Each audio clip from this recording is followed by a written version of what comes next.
Bueno, buenos días, buenas tardes, según les toque. Soy Yanina Moretti de la Universidad Nacional de Córdoba y les voy a compartir algunos puntos del trabajo que quiero conversar con ustedes en nuestra mesa, que se llama Constelaciones Queer, la relacionalidad como contraseña.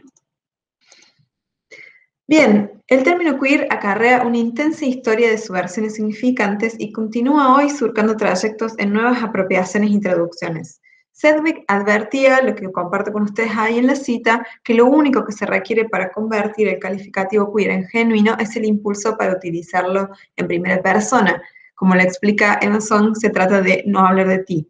A su vez, el mismo calificativo queer hace impresionar la noción de identidad y permite desarmar lo unitario de la categoría de identidad sexual. Como hipótesis planteo que, si bien lo queer denota lo singular, esto no equivale a afirmar que define en términos de individuo, ni en el sentido moderno, ni menos en el neoliberal, porque no presupone esas mismas bases identitarias. En ese sentido, repasamos cómo lo queer se infiltra en los supuestos sustantivos del sistema de sexo-género en términos de Rubin, habilitando en la fisura una revisión de la noción misma de sujeto y su conformación. Sedgwick desanda la categoría de identidad sexual para analizar los entrecruzamientos que la conforman bajo la ilusión de ser una entidad única. La idea de identidad sexual incluye elementos como los cromosomas masculino, femenino o hasta la comunidad de identificación cultural y política, entre muchas otras. Esta lista de elementos desbarata la unidad presupuesta como esencial de la identidad sexual y con ella desbarata también las supuestas correspondencias que erigió la heteronormatividad. Desbarata con ello la concepción esencialista de individuo como idéntico a sí mismo y se encuentra en cambio una serie de disonancias o solapamientos cuando los elementos constitutivos del género o de la sexualidad de alguien no pueden significar o no quieren significar de forma monolítica, dirá Sedgwick, como evidencia lo queer, es decir, cuando no hay correspondencia en esa tríada heterosexual de sexo, género, deseo. En este sentido, pensar desde la singularidad no equivale a presuponer identidades individuales en un sentido esencial ni estanco ni inmutable. Antes bien, esas singularidades queer abren el abanico de posibilidades y lazos esperables e inesperados de lo que compone la narración de nosotras mismas. ¿Cómo llegamos a ser esto que somos? ¿Qué y quiénes componen nuestro relato? Imaginar procesos de colectivización puede ser más posible si consideramos primero esa relacionalidad que nos compone. Desde hace ya varios años yo buscaba una manera de pensar las políticas sexuales desde un lugar diferente que el de la autonomía, porque el supuesto de la autonomía parecía morder en la noción de individuo insular que funciona tan bien en el neoliberalismo excluyente. En ese punto hay una pregunta de Judith Butler que sintetizó esa búsqueda por otras aspiraciones normativas, que es la que comparto con ustedes en la diapositiva, y la pregunta que yo derivé para este trabajo es si se pueden pensar procesos de colectivización no anclados en un sistema de sexo-género neoliberal, es decir, que no suponga ese modelo de individuo para empezar.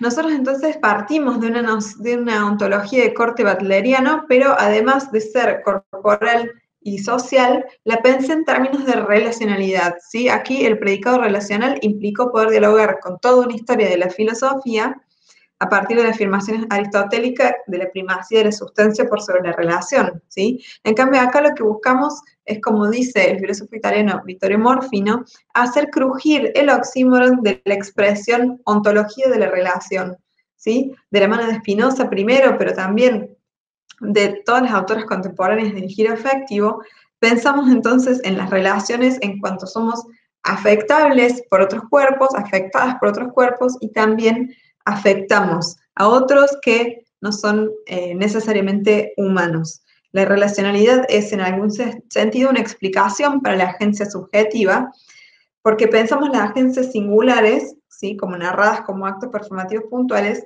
pero con su condición de posibilidad en esas relaciones. Lo colectivo puede entonces pensarse como un entramado que a veces hay que disputar por hacer aparecer y que funciona como condición de posibilidad de la agencia que entendemos como individual y que el giro efectivo nos ha permitido leer como en el entre cuerpos. Cuando hablo de constelaciones, estoy pensando en esta relacionalidad fundante y previa al individuo y cómo eso puede habilitar la imaginación de constelaciones queer sin establecer necesariamente una nueva norma identitaria, ¿sí? En este sentido, recuperamos una intuición de Butler en donde dice que el término queer no alude a la identidad de una persona, sino a su alianza. Esto lo dice en el 2017 en Cuerpos Aliados.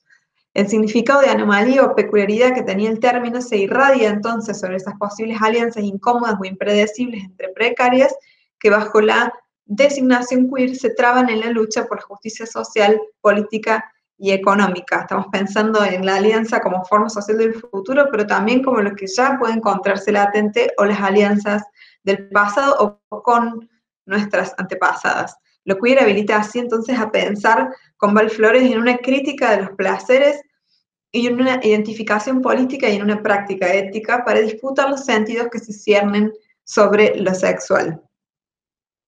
En este contexto decimos quiénes y cómo pueden irrumpir en el espacio político en un contexto neoliberal, ¿sí? En donde la esfera pública ha sido privatizada, así como también la individualización de las conductas sexuales.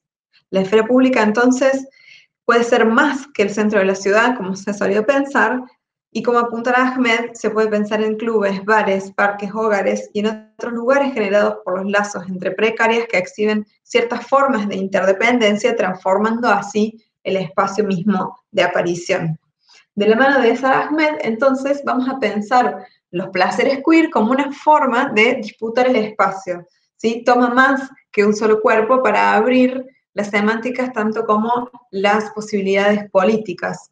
¿Sí? Esto lo traemos de una cita de Ahmed de la política cultural de las emociones. Ahmed propone realzar los efectos de los placeres queer en cuanto interrumpen en el guión intersexual de un sistema de sexo-género como el que describíamos. La misma orientación sexual implica una direccionalidad de los cuerpos que afecta mucho más que el objeto de deseo. Y dice Ahmed, le cito, la orientación sexual involucra cuerpos que poco a poco se convierten en mundos. Implica una manera de orientar el cuerpo hacia otros y otras y alejarse de ellos, lo que afecta de la manera en que podemos entrar en diferentes tipos de espacios sociales. ¿Sí? Y cuando nos acercamos a quienes había sido prohibido, entonces es lo que ella piensa de la mano de lo que pueden producir los placeres queer. Y en particular plantea que el disfrute de las relaciones sexuales y sociales que se designan como no reproductivas puede funcionar como una forma de disturbio político en una economía afectiva como esta, determinada, que se organiza a partir del principio de que el placer solo es ético como incentivo o recompensa por una buena conducta, cierra la cita. Acá el disturbio político viene de la mano de las relaciones, ¿sí? Las relaciones sociales y las sexuales. Ahmed habla de una relación especial importante entre placer y poder, y el placer indica aquí la capacidad de entrar o no en el espacio social o de poder incluso habitarla con comodidad. El espacio de aparición nunca es establecido por un solo cuerpo, sino que aparece en el ejercicio performativo del entre cuerpos, lo que Butler va a decir en un espacio que constituye el hueco entre mi propio cuerpo y el cuerpo de otra persona. Así la alianza entre cuerpos sensibles a las otras y expuestos al daño, tanto como la eroticidad, habilita la acción siempre que considere y aporte a la pluralidad. Ahmed da elementos para pensar otros modos de espacialidad desde los placeres queer, en cuanto podrían producir impresiones diferentes de las superficies del espacio social, más allá de la forma de la pareja sexual. También hay otra cita en relación a la esperanza de la política queer, ¿sí? Para poder acercarnos a aquellos que están prohibidos como lo que nos podría dar maneras distintas de vivir con otras personas.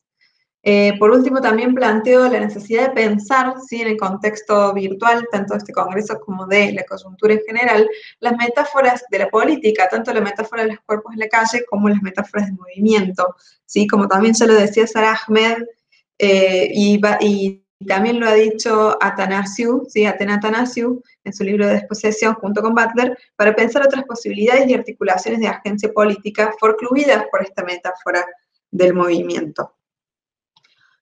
Por último, quisiera entonces recuperar del título a la contraseña de la relacionalidad, en el marco de una constelación que piensa más allá del binarismo entre las nociones del yo y el tú, ¿sí? En cambio, llamamos a pensar en las condiciones y en toda la serie de normas, circulaciones, negociaciones y alianzas que hay alrededor de las relaciones que las limitan, pero también las hacen posibles. En esa constelación es que podemos pensar lo colectivo como condición de posibilidad del singular, ¿sí? Y a pesar de que el ojo parece entrenado para ver individualidades autosuficientes, se puede develar en cambio la interdependencia y hasta qué punto los otros y las otras me constituyen, por quienes nos sentimos responsables y por todos aquellos que ni siquiera imaginamos. Sin embargo, la relación como clave de lectura nos permite leer alianzas fundamentales y hace saltar esta cadena discursiva neoliberal, reenviándonos a una trama de lazos que nos conforman. Eso no implica que seamos la suma de vinculaciones, como si tratara de una acumulación, sino que somos también vulnerables, frágiles, permeables, que el otro, que la otra también nos desposeen, nos hacen falta y nos vuelven falta, nos extasían al tiempo que pueden anclarnos. Pensar los placeres queer nos ha permitido entrever la orientación sexual como aquello que en la inclinación hacia otros cuerpos hace mundos, hace otros mundos, y en esa inclinación y también en el entre cuerpos es la contraseña de una alianza efímera, insospechada, a veces compleja o difusa, pero potente en la apuesta por otros horizontes ético-políticos. Hasta aquí entonces mi presentación y espero que podamos seguir la conversación a partir de sus comentarios y preguntas, pueden ser también en francés o en inglés. Y bueno, muchas gracias.